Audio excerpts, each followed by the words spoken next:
Hello everyone, my name is Teacher Carl. How are you today?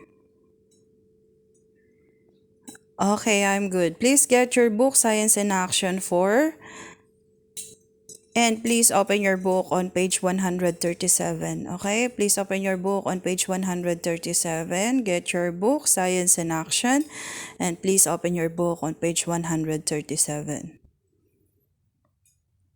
Okay, are you ready? Okay, so let's begin. Our topic for today is about Our topic for today is about the solar system. Okay, our topic for today is about the solar system.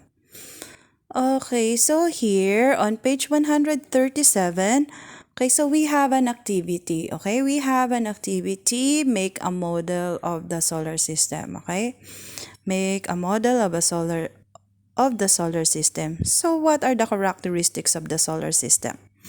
Okay, so today we will going to find out what is the characteristics of the solar system.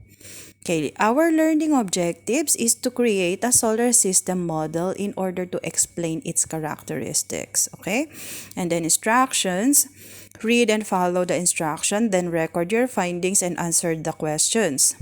Materials are okay. So our materials are plasticine, one big sheet of paper, one ruler, and one pencil. Okay, and then directions. Mold a ball using plasticine and place it in the middle of the paper to represent the sun.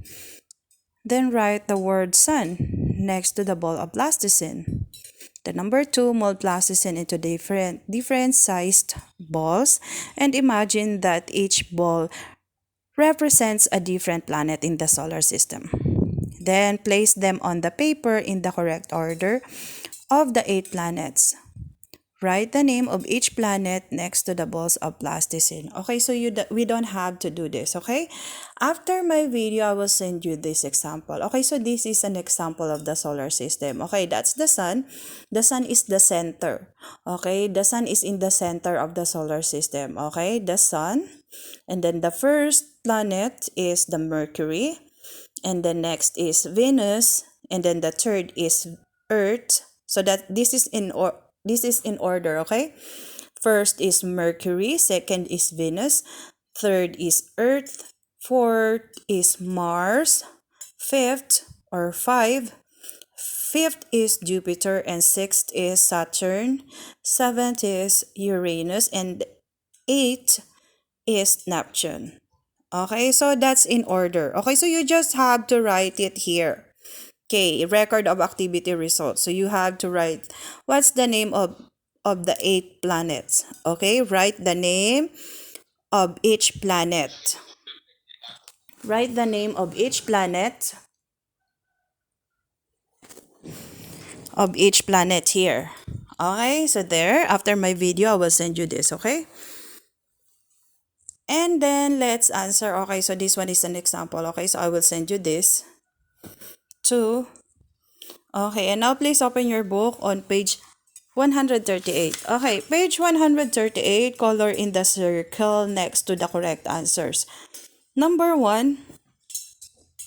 So number 1, which planet is closest to the sun or near the sun? Okay, so what planet is it? Okay, so which planet is closest to the sun? What planet is this? Okay, so this one. This planet. Okay, so which planet is closest to the sun? This one. Oops. Okay, so let's color it white. Okay, so what planet is this? Okay, so that's the planet that is closest to the sun. Okay? Okay. And then, next is,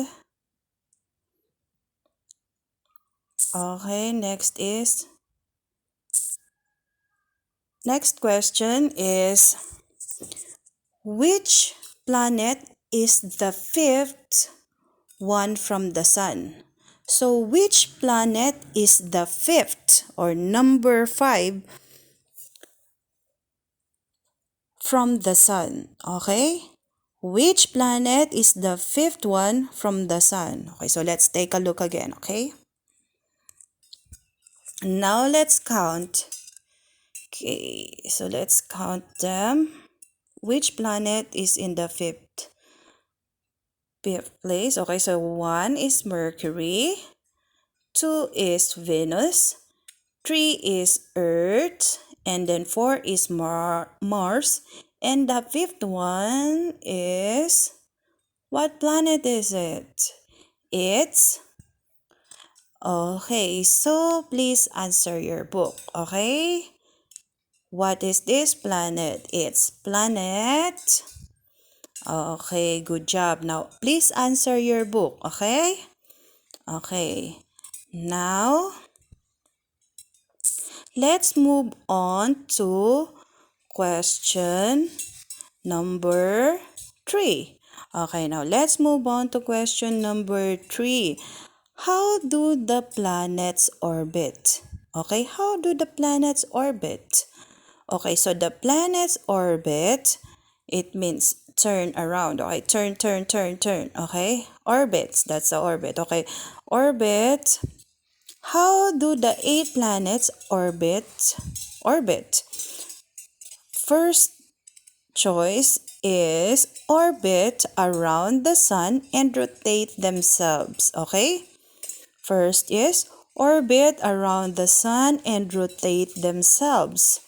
Next is orbit around the sun and the other planets. Okay, so you remember that the planets orbit around the sun and they rotate. Okay, they rotate by themselves. Okay, they rotate themselves. That's why we have night and day.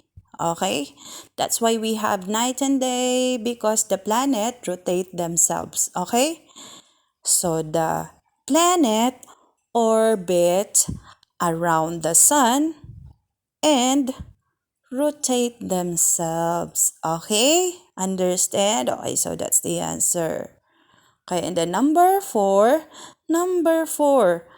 how do you summarize this experiment?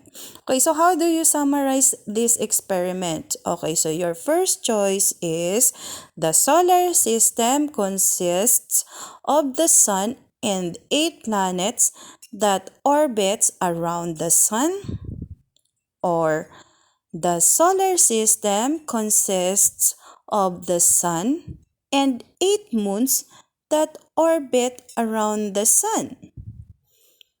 Okay, so what's the correct answer? What's your summary? Okay, the solar system have the sun, right? And okay, so the solar system.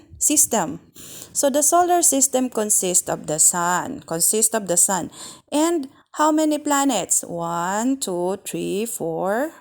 Mercury, Venus, third is Earth, fourth is Mars, and fifth is Jupiter, sixth is Saturn, and 7 is Uranus, and 8 is Neptune. So how many planets?